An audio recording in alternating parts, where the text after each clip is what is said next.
The phone buzzed on the nightstand like a hornet trapped in glass, shattering the fragile quiet of my insomnia. It was 2:17 a.m., the kind of hour where doubts creep in like shadows lengthening under a street lamp. I reached for it, my hand heavy with the weight of another sleepless night, and there it was, a text from Sarah, my fiancée.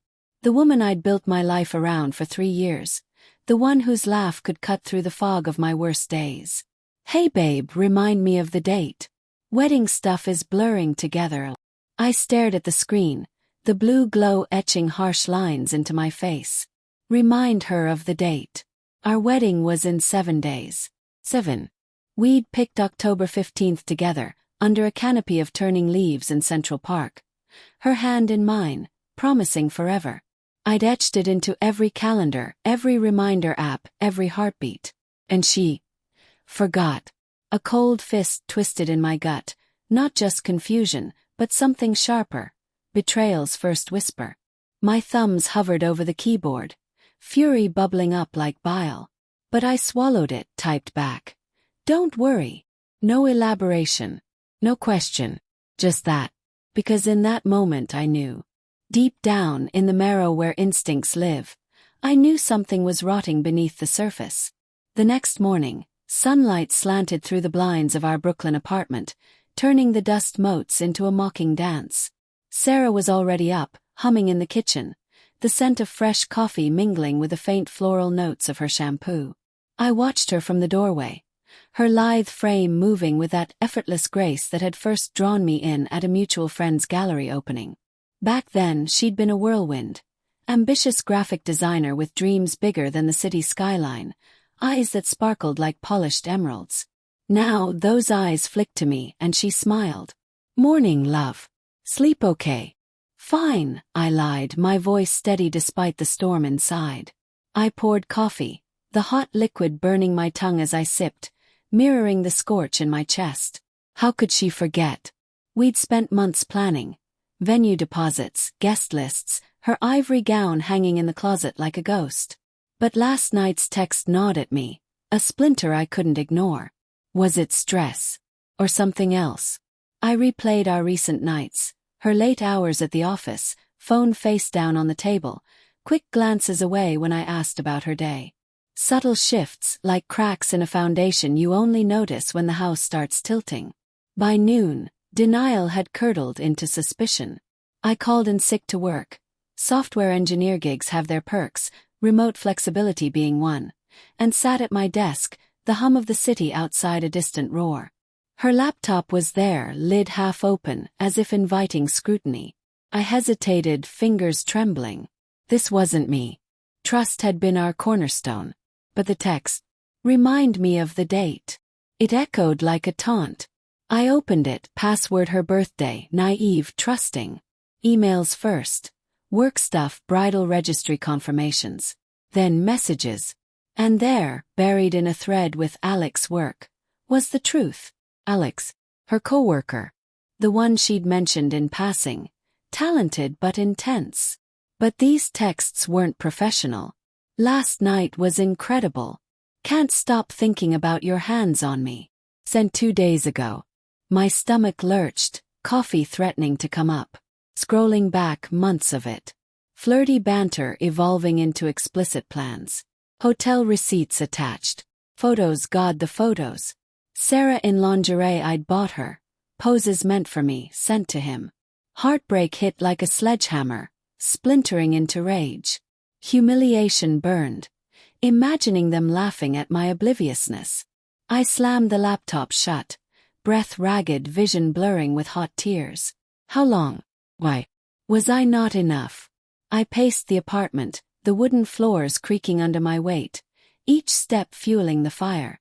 Anger surged, raw, primal, wanting to smash everything she'd touched. But beneath it, heartbreak clawed, a void opening where love had been. I thought of our first date, rain-slick streets, sharing an umbrella, her head on my shoulder. Tainted. Resentment festered.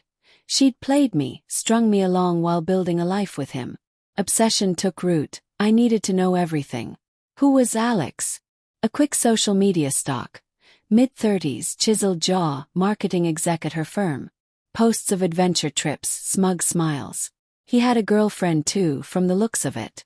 Layers of deceit. Guilt flickered. Should I confront her?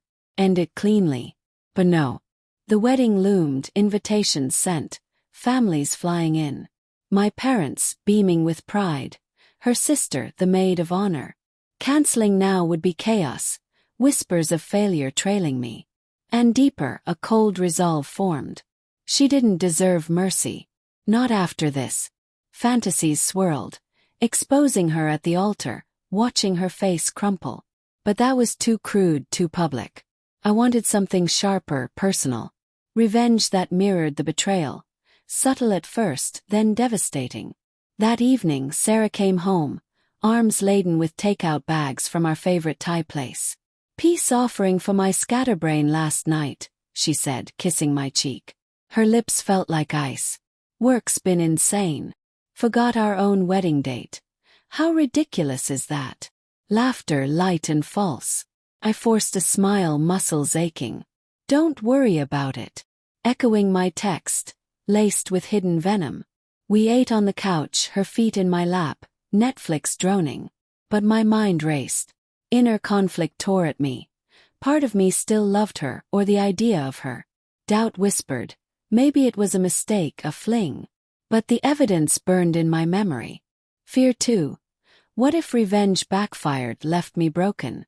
Moral qualms surfaced. Was I becoming the monster? Well, justice demanded balance. Over the next days, suspense built like storm clouds. I played the doting fiancée, helping with final touches, picking up her dress from alterations, confirming the caterer. Each act a mask, hiding the plotting beneath. Subtle hints emerged. I accidentally left my phone out, a fake text from a friend about suspecting something. She glanced at it, eyes widening briefly, then away. Tension hummed between us, unspoken. At night, I'd lie awake, her breathing even beside me, planning. What if I invited Alex to the wedding? No, too obvious. Something poetic. Make her forget, just as she'd forgotten our date. By day 4, obsession gripped tighter. I tailed her to work once, from a distance, heart pounding as she met Alex in a cafe, their hands brushing under the table. Fury reignited, but I held back. Patience. The apartment felt claustrophobic, walls closing in with memories, our photos on the fridge, her perfume lingering. Sensory overload. The click of her heels on tile, the sizzle of dinner cooking, all tainted. Dialogue sharpened. "You seem distant," she said one night, fork paused midair. "Just nerves," I replied, meeting her gaze. "Big day coming." Suppressed rage simmered, words heavy with double meaning. She nodded, but doubt flickered in her eyes. But let her wonder. Inner thoughts warred. Fantasies of forgiveness clashed with visions of ruin. What if I called it off? But no, humiliation demanded reciprocity. Moral grayness settled. Revenge wasn't evil. It was equilibrium. I'd make her pay, quietly, strategically. On day 6, the plan crystallized. During a quick errand, I accessed her phone. Passcode unchanged, her arrogance astounding. I forwarded select texts to myself, then deleted the evidence. But the twist, I hacked into her email, easy, shared passwords from early days, scheduling a message to send on our wedding day, to her boss, family, everyone. Explicit photos attached. Confession fabricated in her voice. No too traceable. Refine it. Instead, something subtler. Change the wedding details in her calendar. Shift the date forward by a day. Watch her miss it, arrive to an empty venue, confusion mirroring mine. But that felt petty. Deeper. Involve Alex. Pose as her. Invite him to the rehearsal dinner. Force a confrontation. Risky, but the suspense thrilled. Fear gnawed. What if she found out? Doubt again, was this me? The man who'd proposed on one knee, tears in his eyes. That night, as rain pelted the windows, I sat in the dark living room, whiskey burning my throat. Sarah slept upstairs, oblivious. Resentment peaked. She'd stolen my future. Cold resolve hardened. Tomorrow the rehearsal. The beginning of the end. The rehearsal dinner unfolded in a haze of candlelight and forced laughter.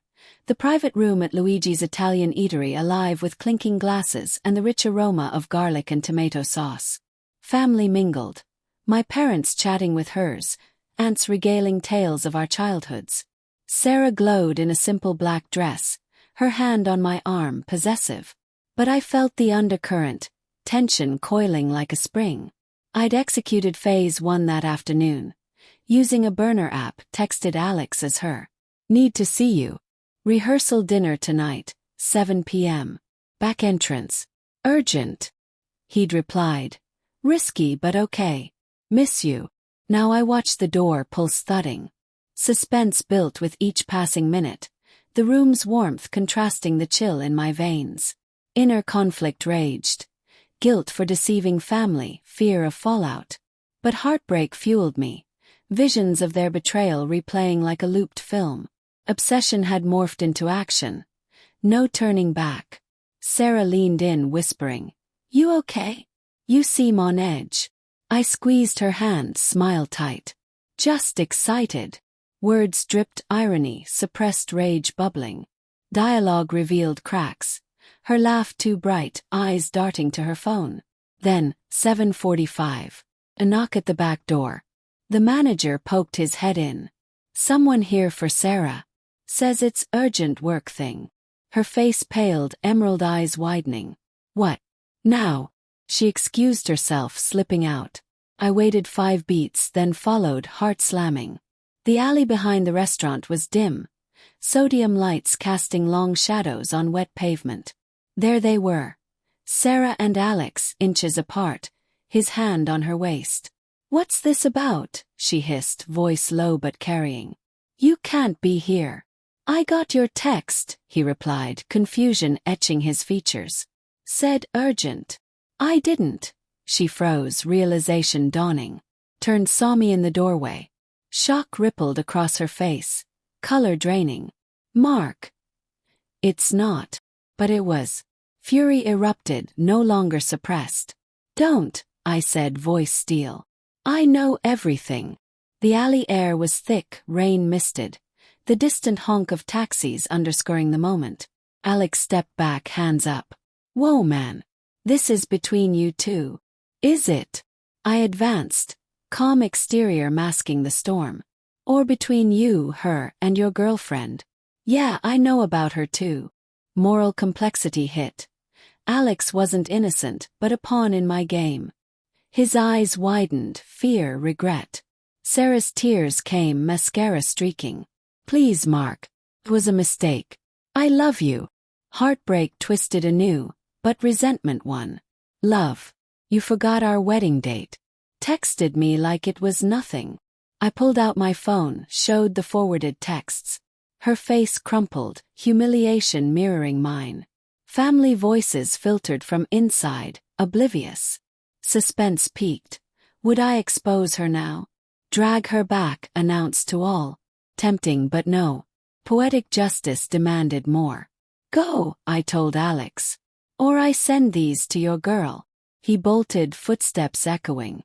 Alone with Sarah, rain starting to fall, pattering on dumpsters. Her sobs racked her frame. Why? How did you? Doesn't matter. Cold resolve settled. Wedding's off. But we're not done. I walked away, leaving her in the alley, drenched and broken. That night, back in the apartment, chaos ensued. She begged, explanations tumbling. It started as nothing. Stress from work. He understood me in ways. Excuses, each stabbing deeper. I packed a bag, silence my weapon. Guilt flickered, she wasn't evil, just weak. Layered. Her ambition clashed with commitment, Alex's escape. But betrayal's wound festered. By morning, calls flooded. Family sensing rift. I cancelled the wedding, citing irreconcilable differences. Whispers started, but I held the truth close. Revenge's next layer. I anonymously tipped her boss about the affair. Company policy against intra-office romances. Subtle, deniable. Days later she lost her job. Alex too, from what I heard. But obsession lingered. I moved out to a stark studio in Queens, walls echoing emptiness. Nights brought doubt. Had I gone too far? Moral grayness haunted. Revenge satisfied but left me hollow. Fantasies shifted. Not justice but regret. Weeks blurred. Sarah texted please, then anger, then silence. I rebuilt. Therapy sessions unpacking layers. Anger yielding to grief. Then the twist. A knock at my door months later. Sarah, gaunt, eyes shadowed. I'm pregnant. Shock jolted, world tilting. It's yours. From before. Everything. Calculations raced. Timeline fit. Fury reignited. Had she known? Hidden it? Or genuine? Inner conflict peaked. Resentment versus responsibility. Poetic justice inverted. Revenge's consequence, binding us. But doubt, was it mine? Or Alex's? Tests would tell, but the psychological impact crushed. Obsession returned, now laced with guilt. Had my vengeance poisoned a future? Moral ambiguity deepened. Betrayal begot betrayal. In the end I chose resolve. We'll figure it out, I said, voice steady. But inside the storm raged on. Heartbreak's echo, revenge's shadow. Nothing simple. No clean endings.